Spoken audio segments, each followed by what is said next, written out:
Uma pesquisa com chimpanzés que foram analisados por décadas concluiu que os animais podem pronunciar pelo menos uma única palavra, mamãe. Essa descoberta, publicada recentemente em uma revista considerada relevante pela comunidade médica, oferece algumas pistas importantes de como a fala evolui desde o início da vida dos bebês, não só de chimpanzés, mas também de seres humanos. Muito além da fala, os primeiros anos de criação têm impacto em toda a nossa vida. Seja bem-vinda, seja muito bem-vindo ao programa Humanamente, já está no ar, uma parceria da Band News FM, o Instituto de Psiquiatria do Hospital das Clínicas da USP. E os representantes dessa parceria, eu, Roberta Russo, tenho o prazer de estar ao lado do doutor Daniel Barros. Tudo bem, doutor? Tudo jóia, Rô. Sempre aqui fazendo as nossas conexões afetivas também, né? Muito interessante como humanamente a gente percebe isso, né? É importante a gente trazer a informação, é importante a gente trazer o conhecimento, mas a conexão com o ouvinte também é afetiva. A importância do afeto como uma maneira de a gente se ligar, inclusive transmitindo informações. É muito curioso isso, como o ser humano parece que foi feito para isso, depende disso, e como a gente pode usar isso a nosso favor até em formas terapêuticas. Pois é, nós vamos conversar hoje sobre o desenvolvimento de crianças neurodivergentes também, sobre o desenvolvimento cerebral de bebês. O papo hoje é com uma das integrantes de um projeto chamado Florear, que apoia justamente o desenvolvimento dos menores. Está conosco a doutora Luara Nagata Otoshi, psiquiatra geral, psiquiatra da infância e adolescência, pelo Instituto de Psiquiatria do Hospital das Clínicas da USP, integrante também desse projeto. Tudo bem, Luara? Bem-vinda. Um prazer estar aqui com vocês. Muito obrigada. E é isso mesmo, Luara. O afeto, essa conexão afetiva, ela é um componente essencial para o desenvolvimento cerebral. É meio que nem proteína, água, cálcio, enfim, o afeto faz parte aí das nossas necessidades básicas. Dá para a gente afirmar isso? Com certeza, né? Então, a gente, para responder sua pergunta, eu vou citar o Bowlby, né? Que é um pesquisador que na década de 60 postulou o que a gente chama de teoria do apego, que ele diz que todos os bebês, eles nascem com o potencial de criar vínculos pelos quais eles vão receber esse afeto e facilitar o desenvolvimento. Então, que um bebê humano ele já, né, se a gente for pensar um bebê, ele nasce absolutamente imaturo, seja do ponto de vista físico, seja do ponto de vista psíquico, seja do ponto de vista motor. Então, ele vai precisar dessa vinculação afetiva para que esse desenvolvimento ocorra. E essa vinculação vai ser fundamental para que ele consiga transitar, né, por todas as dificuldades do seu desenvolvimento de forma saudável. Então, certamente, a conexão afetiva é um ponto crucial para nós desde o nosso nascimento.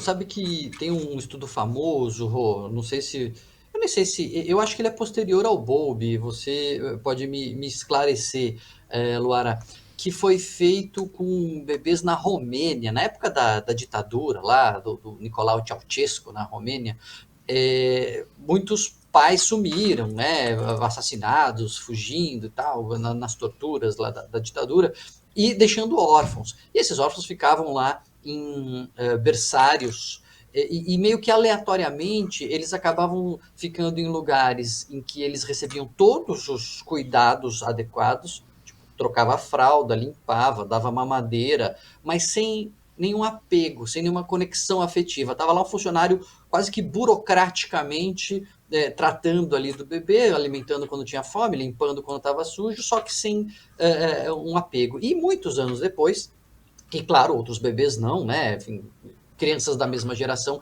que eram criadas em situações normais, com apego, mas foram comparadas muitos anos depois. Uhum, E aí os resultados mostravam uma diferença brutal no desenvolvimento uhum, do adulto, assim, adultos mais estáveis, mais saudáveis, né? Quando tinham apego, e grande risco de adoecimento quando eram essas crianças sem esse contato afetivo. Eu acho que mostra não só o impacto imediato, mas também o impacto de longo prazo, né, Laura? Sim, com certeza. Esse estudo que você citou, Daniel, é um estudo que me motivou pessoalmente para começar a pensar mais as questões, né, de relações iniciais, mãe-bebê. Então, é um estudo que chama Estudo de Bucareste, né? Bucareste, a sigla é BEIP, né? BEIP. É um estudo bastante famoso dentro da literatura na psiquiatria infantil que faz exatamente isso que você disse, Daniel.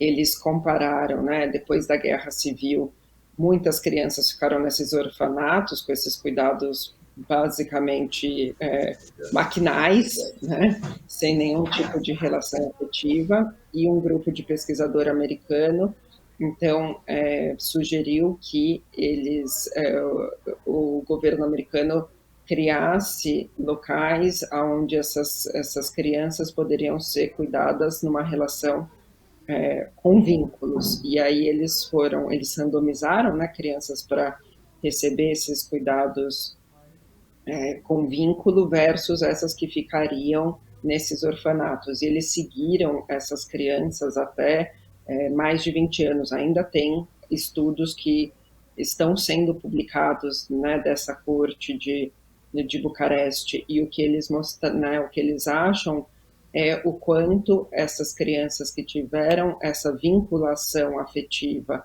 nessa idade inicial, elas têm menos quadros psicopatológicos, né, de forma geral, do que as crianças que tiveram esses cuidados sem essa vinculação, esses cuidados maquinais, né?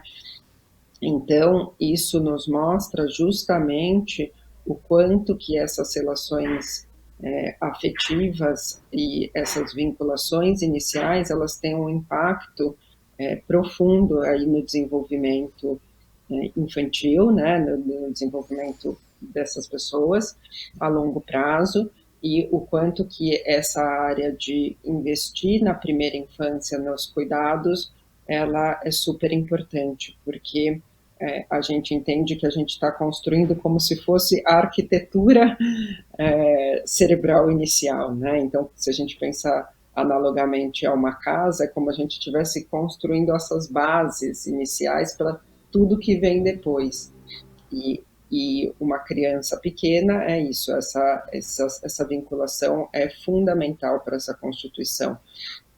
E essa vinculação segura, né, o que a gente vai chamar, depois do Bowlby, tem uma outra pesquisadora que chama Mary Ainsworth, que ela dividiu, né, a nível de pesquisa, ela propôs algumas formas da gente avaliar essas vinculações iniciais da criança com o cuidador.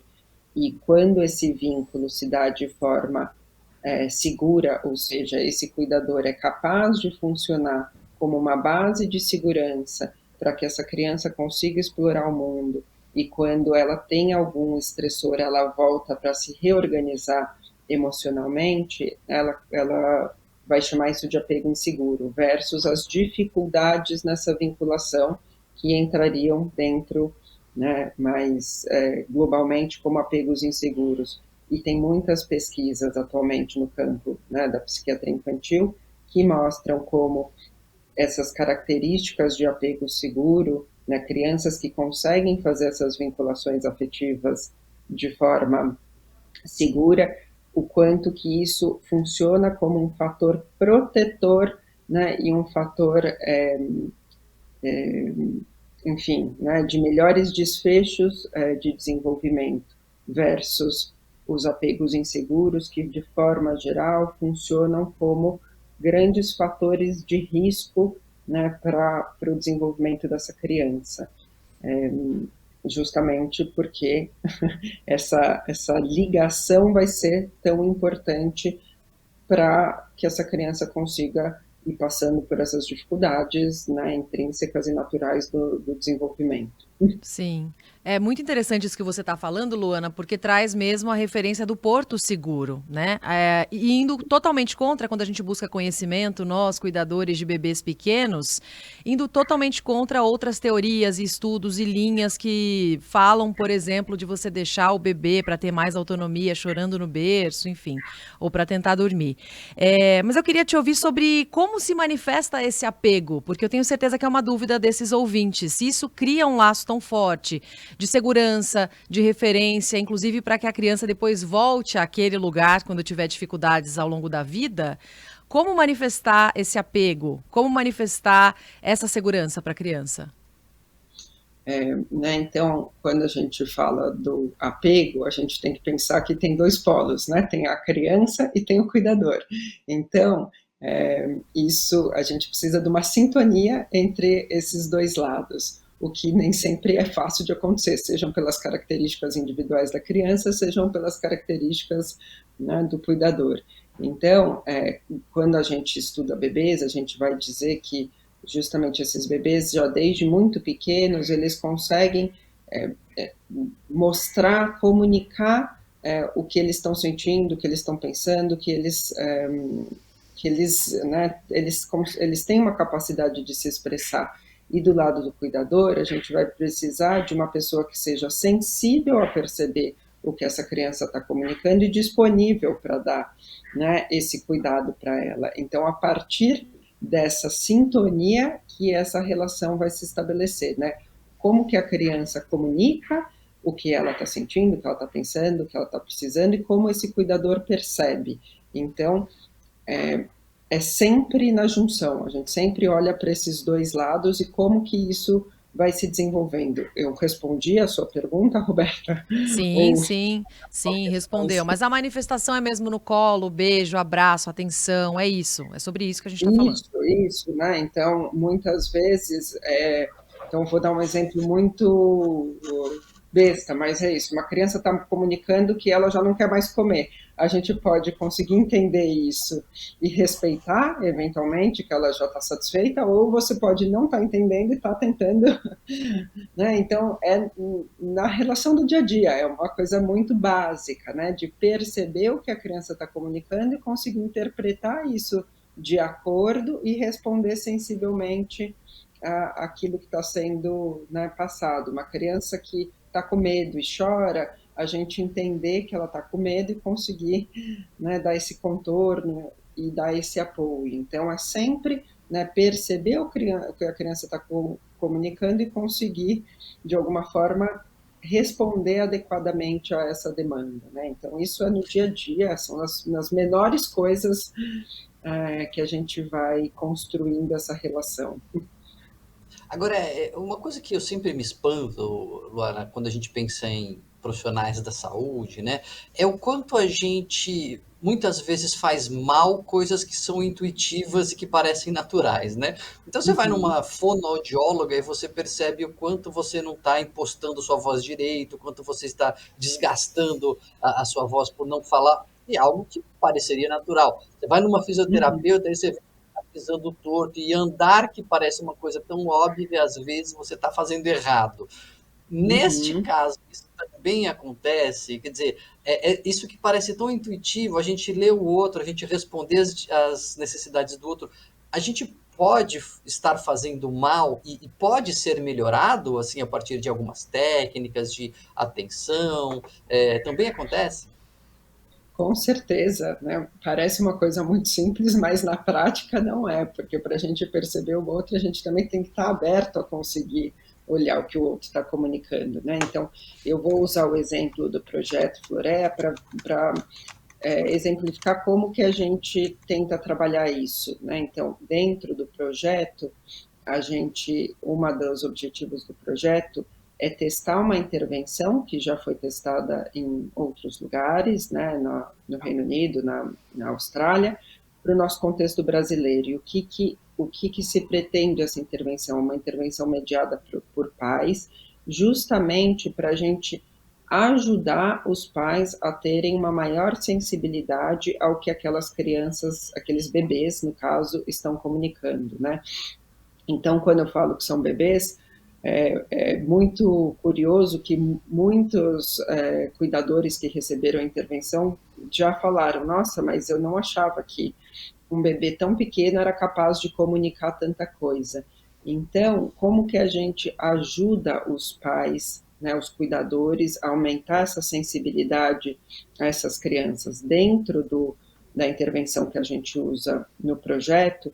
A gente filma momentos de interação, né, de brincadeira entre o cuidador e a criança, e depois a gente assiste junto, porque a gente sabe que essa é uma ferramenta muito rica. Quando você vê a cena de fora, tanto a gente consegue apontar coisas muito sutis, né? Então, olha como que o bebê está se comunicando aqui, o que será que ele está sentindo, o que será que ele está querendo, o que ele está mostrando, quanto o cuidador, quando ele se olha de fora, muitas vezes ele se surpreende e fala, meu Deus, né? Estava acontecendo essa comunicação clara e eu estou fazendo assim, ou eu estou fazendo assado, ou eu não percebi.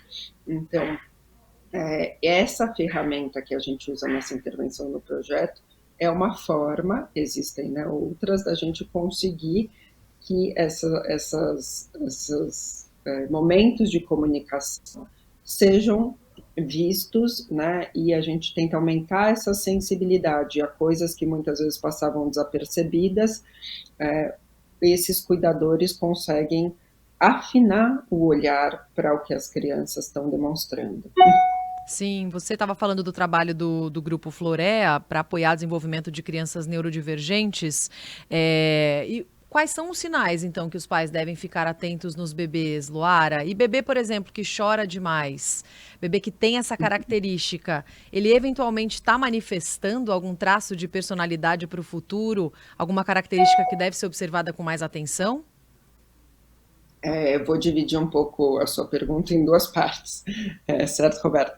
Então, a gente entende que cada bebê tem uma característica de temperamento própria, né? O que é isso? Então, ele já nasce com certos traços que são individuais e próprios. Então, tem bebês que são mais ativos, tem bebês que são mais paradinhos, tem bebês que vão ter uma resposta aos estímulos, né, de uma forma mais intensa e outros que vão ser menos intensos. Isso é de cada bebê, né? Então, possivelmente um bebê que chora mais pode ser simplesmente um traço do temperamento dele, né? Não necessariamente indica qualquer outra coisa. Isso a gente vai precisar ver num conjunto, junto com várias outras manifestações, mas pode ser um traço de temperamento daquele bebê, né? E a outra parte da sua pergunta, eu acho que tem mais a ver com os nossos objetivos do Projeto Florea, que dentro do projeto, né, como eu falei anteriormente, a gente tem dois objetivos principais. Então, o projeto, ele avalia, né, ele acompanha bebês a partir dos 6 meses até mais ou menos 2 anos, que tem um histórico familiar de autismo ou déficit de atenção. Por histórico familiar, eu quero dizer que tem pai, mãe ou irmão com esses diagnósticos. Por quê? Né? A literatura mostra que crianças com histórico familiar, tanto para autismo quanto para déficit de atenção e hiperatividade, elas têm uma maior chance de vir a ter também esse diagnóstico no futuro, em relação à população geral. Então, no projeto, a gente acompanha esses bebês com um primeiro objetivo principal, que é estudar melhor essas trajetórias iniciais de desenvolvimento relacionadas ao autismo e ao déficit de atenção e hiperatividade, e o segundo é testar aquela intervenção que eu já mencionei, né? Porque dentro da literatura a gente já tem o conhecimento que, né, bebês que vão vir a ter esse diagnóstico de autismo, muitas vezes já desde esse início mostram diferenças na comunicação social. Então, são bebês, por exemplo, que têm menos vocalizações, menos gestos comunicativos, menos iniciativas de procurar o cuidador. São bebês que já podem ter diferenças na forma como eles processam os estímulos sensoriais, sejam por uma hipersensibilidade, né, aos estímulos sensoriais, eles se incomodam muito com certas modalidades de auditivas, ou de paladar, ou de tato, ou uma hipossensibilidade. São bebês que podem mostrar já dificuldades na capacidade da regulação atencional. Então, por exemplo, eles não conseguem desengajar o foco de atenção de um objeto que eles estão interessados para outra coisa. Também podem ter alterações na questão do sono, ter dificuldades de sono, alterações na regulação emocional. E aí o que eu queria destacar é que essas características isoladas, elas não são sinônimos de diagnóstico, né? Mas elas já podem estar presentes nesses momentos muito iniciais do desenvolvimento, nessas crianças que mais tarde vão ter essa manifestação completa do quadro clínico, por exemplo, do autismo.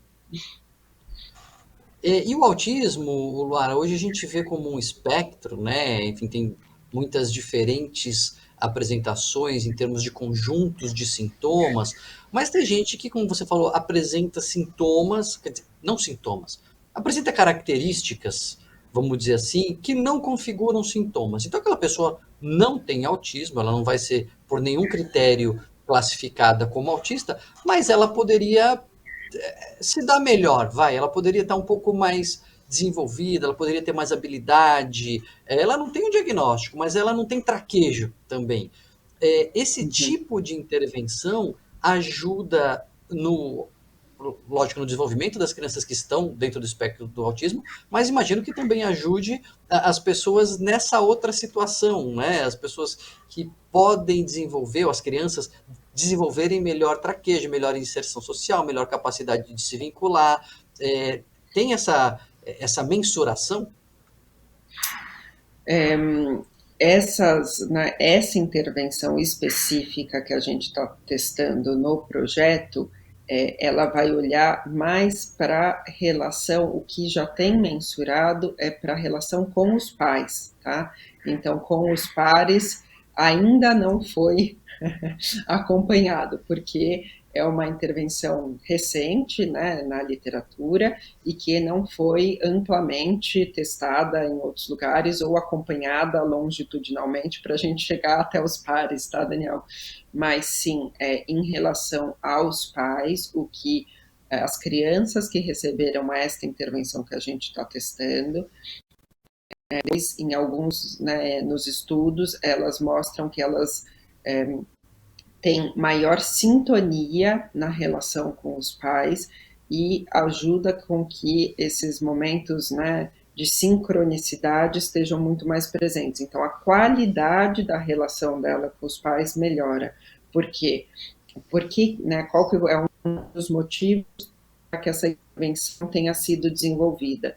Justamente porque, né, se via, né, em estudos anteriores que esses bebês com histórico familiar de autismo, por essas dificuldades na comunicação social, acarretava que os pais tivessem dificuldade de perceber o que eles estavam comunicando, como eles estavam se expressando, né, ou, enfim, essas dificuldades na relação. Então, frente a essa dificuldade dos pais perceberem, eles acabavam tendo um estilo de cuidado muito mais intrusivo, menos sensível, o que, né, por sua vez, dificulta justamente essa sintonia necessária para a gente criar essa vinculação positiva que favorece o desenvolvimento. Então, por isso que essa intervenção foi criada, mas o que a gente tem na literatura até o momento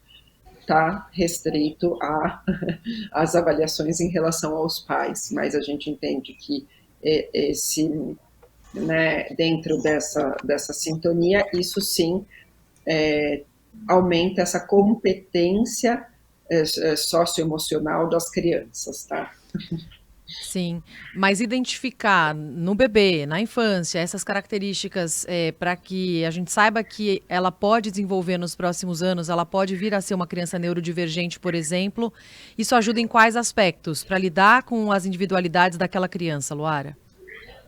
Justamente, né? Então, a gente não tem a intenção de remover né, as características associadas ao autismo da criança, mas sim ajudar com que os cuidadores compreendam melhor o que aquela criança está expressando para que ela se desenvolva da melhor forma. Então, por exemplo, né, quando uma criança consegue comunicar o que ela está sentindo, o que ela está passando, isso ajuda com que ela se regule emocionalmente. Então, por exemplo, muitas vezes crianças autistas, elas podem se desregular e ter comportamentos de se machucar ou de, enfim, de bater a cabeça, quando elas não estão conseguindo expressar o que está acontecendo.